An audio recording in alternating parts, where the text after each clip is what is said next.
Well, hey there, everybody. It's been a pretty wet day for some of us, not quite as wet as what we saw yesterday, but there still are some showers out there. So first off, thanks for taking a little while out of your Friday evening. Most of us got those plans in tonight, or you're going to be able to, without having to deal with much of anything in the way of these showers, but there are still a couple of there. How about over in Hampton County? You guys had a thunderstorm earlier, lots of lightning up there over in the Hampton area. A little further off to the south is where we're seeing a bit more rain right now. And in fact, I was just coming in a little earlier this evening in the Pooler area driving south on 95, and I could actually see lightning that has since subsided a bit. I'm going to take it back in time a little bit. About an hour ago or so, down here almost at the state line, over 90 miles away. So there are thunderstorms out there. They're just really not impacting our area. So what we're looking at here are these thunderstorms dying out near Jacksonville. These were very strong storms, but they will continue to die on out there. Quite the amount of lightning with those. But for the most part, we're just going to see some light showers the rest of the night. I really think the thunderstorm threat for us has gone down, which is good news if you have any other plans going on for tonight. It is a muggy Friday night here across the Low Country and the Coastal Empire.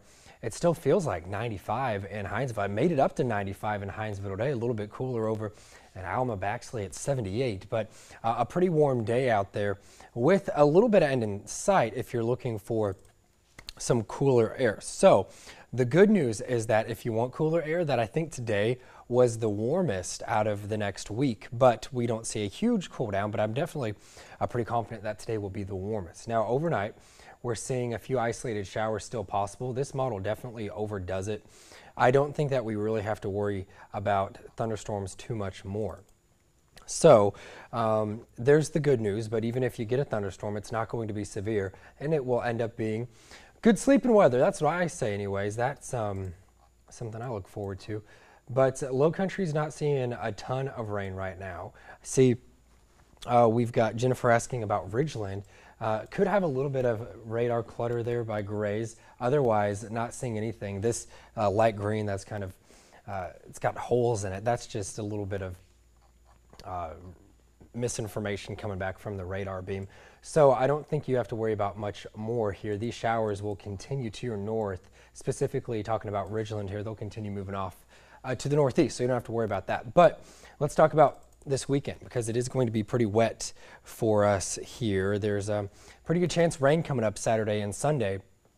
But notice also that we made it up to about 93 here in Savannah today, 88 on Saturday, 85 Sunday. So that downward trend comes at the expense of us having nicer, drier days to get out and enjoy more of it. But I, for one, am looking for a little bit cooler air. So in the morning for Saturday, looking pretty good here. Mid-70s to start off, so it will be muggy, will be warm, but then lower 80s already by 10. Going to be a pretty warm day there. And in the afternoon, that's when we're going to see showers and thunderstorms around, really by about 1 o'clock. So let's fast forward a little bit. And since we're warming up, we're starting off warmer, we're going to get to that time frame where we can have those thunderstorms build up a little bit quicker, cross over that threshold. And I think by 1 o'clock, we'll start to see showers and thunderstorms building already, especially along the coast. Now notice a decent chance of rain, not only through the day, but as we go into the evening as well. So it could be a little bit stormy as we go throughout the entire weekend, with more of a southerly or shift there with those storms moving south as we go overnight into Sunday morning. But then Sunday's a little bit different, because then we're going to see the wind shift, and then they will be moving onshore. So if you miss out on the rain on Saturday, which some of us will, it's not 100% coverage, there's a better chance that we see a good bit of coverage as well on Sunday. It's a pretty good chance, about equal. But I think that primarily the focus will be along I-16 and north for Saturday, and inland communities don't have as great as a chance of rain. So I'm talking about you guys over in Douglas, Waycross, not as great of a chance of rain coming up on Saturday, but that changes on Sunday. So look at these rain chances over the next week, because we're going to see the chances go down. So graphically putting this out here, not a washout. It's close, not a washout, but I do think there are going to be breaks in the rain and there are going to be chances for you to get outside if you need to. I do recommend, though, getting the yard work done earlier because that's when it'll be the driest and the coolest. Whereas if you get rain on Saturday and not Sunday morning, well, for one, there's a chance of rain Sunday morning, and two, yard might be too wet. So the next 3 days really have the best chance of rain.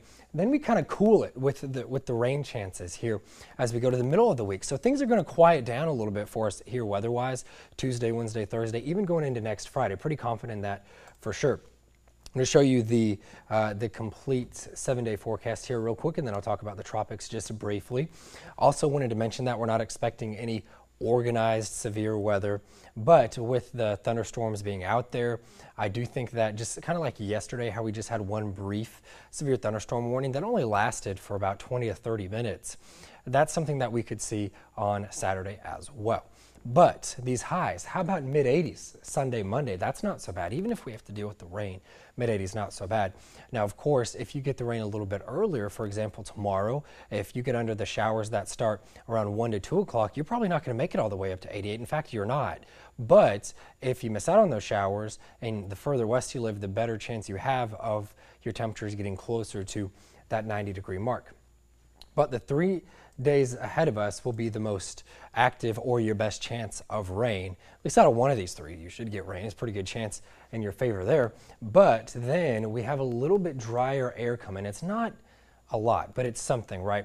So last week or so, we've been talking about a cold front that's going to come through.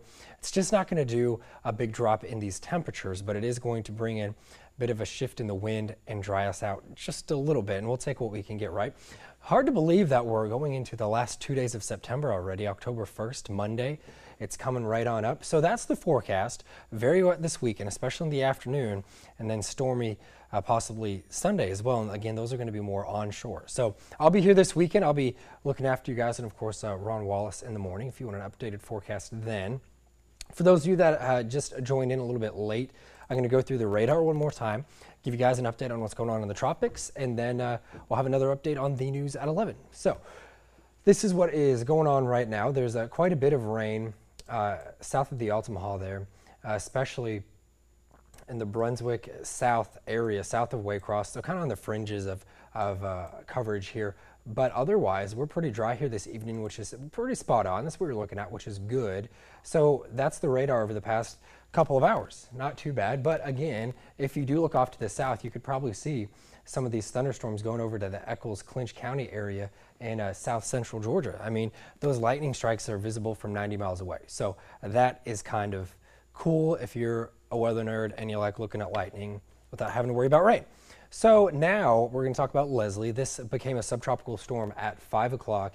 And is it anything to worry about? Not at all. Leslie's out in the middle of the ocean. And notice this track here. It's kind of been doing this weird whatever thing, being tossed around in the same areas by different atmospheric features, but sustained wind only at 50 miles an hour. And this guy is going to be moving off to the west and the southwest at about 10 miles an hour. Staying a tropical storm, notice that. It's not going to be gaining strength here. And yes, it does kind of come a little bit to the west, but it's not something that we're worried about. Quite frankly, we're doing okay here, doing without these storms to talk about. So the only other named system would be Kirk, 40 miles an hour, but notice that this cone doesn't go out very far.